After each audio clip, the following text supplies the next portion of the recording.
All right, so now I want to add those Polaroids that I was working on earlier. So I will go to, where do I have them?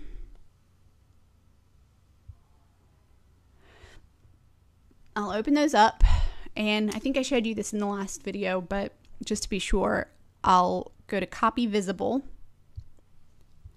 And then here in my Layers dialog for the banner, I'll add a new transparent layer by going to the bottom of the dialog and clicking this little page icon. I'll choose transparency for the layer fill type. I'm going to leave everything else the same. Actually, you know what? I'm going to call this layer Polaroid so I can keep track of everything. And then I'll click OK.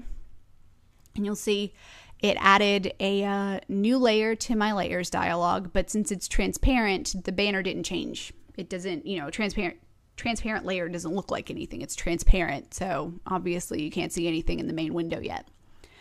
So now what I'll do is I'll make sure that that layer is selected. It will be highlighted in blue if it's selected. And then I'll go to Edit, Paste.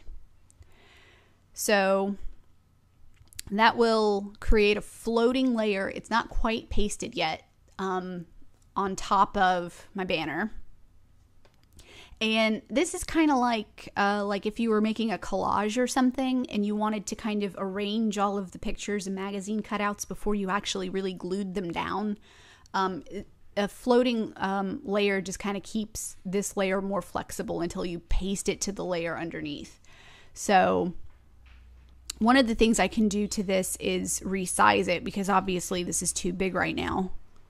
So we'll just go to Image, or no, sorry, Layer. That's important. That's an important distinction. We'll go to Layer, Scale Layer, because I don't want to scale the whole image. I just want to scale this layer. And for kicks, I'll just try 200 height.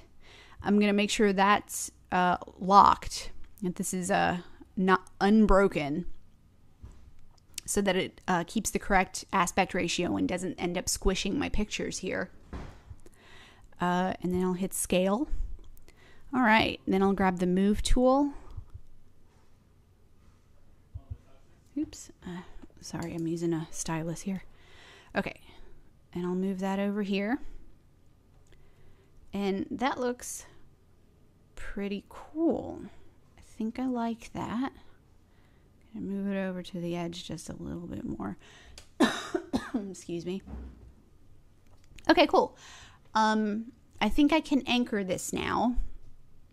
So to anchor a floating layer, or really paste it, like really glue it down, just use this little anchor icon at the bottom of the layers dialog. And that will paste the floating layer down to the layer that we created for it. And really quickly, I will drag this underneath my text layer so you can see my text on top. And that's a little bit better, but I think I want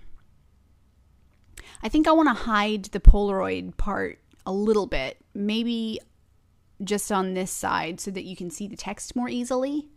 So one way to do that would be to add a layer mask. So I'll select the Polaroid layer. I'll right click and choose Add Layer Mask. We'll start with a white one. Then I'll grab the gradient tool. It's called the blend tool in GIMP, but it creates gradients. So I'll grab that by double clicking it. It just looks like a gradient, basically. In the gradient tool options, I'll make sure that the gradient is black to white. And it should be if your foreground and background colors are black and white. We'll choose linear. You could also choose like radial or conical or different kinds of gradients. But for this one, I just want it to be linear. And yeah, that's pretty much it.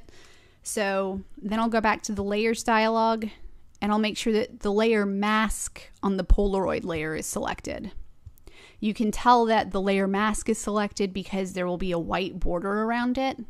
If the layer itself was selected, there would be a black border around the layer mask and a white border around the layer. But we don't want that. We want a white border around the layer mask.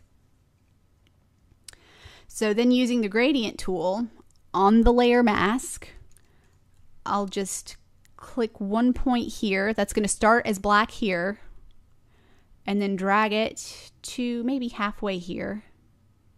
And see, that sort of starts to hide the Polaroids here, because what a mask does is it hides things.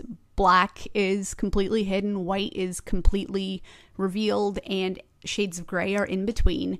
So by making a gradient, we're just making it sort of fade from hidden to revealed without like any distinct lines. So I'm going to try that again. And basically, I'm just going to keep doing this until I feel that it's hiding enough. I think that looks good. Unfortunately, this font, I don't have the option of making it bolder. So to kind of mimic that look, I'll duplicate it. So I'll select the text layer. I'll right click on it, and then I'll choose duplicate layer. And if I do that a couple of times, it will start to make this text a little bit bolder.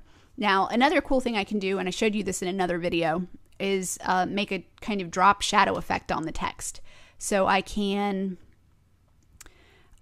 choose one of those duplicated text layers and then go to Filters, Blur, Gaussian Blur.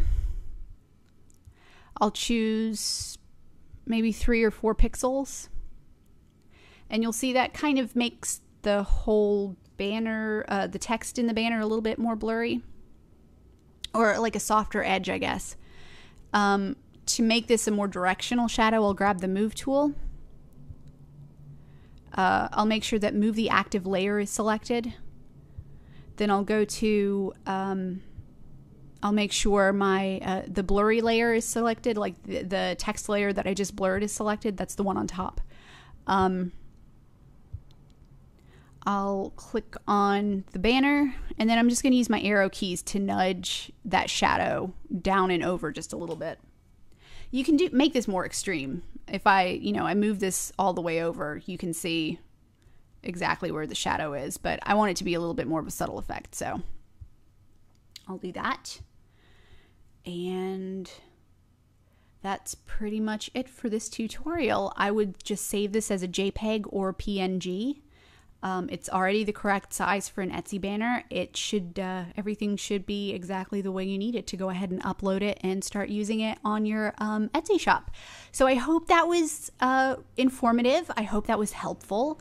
If you have any questions at all, or if there's any techniques or tips, or if there's anything that you couldn't quite follow, just leave a comment in the comments below, and I'll get right back to you. If you don't want to go public, you can also use the contact button at the top of my website and contact me directly. It just goes to my email, and I'll email you right back with any answers that I have. So like I said, I hope that was helpful, and I'll talk to you later. Bye.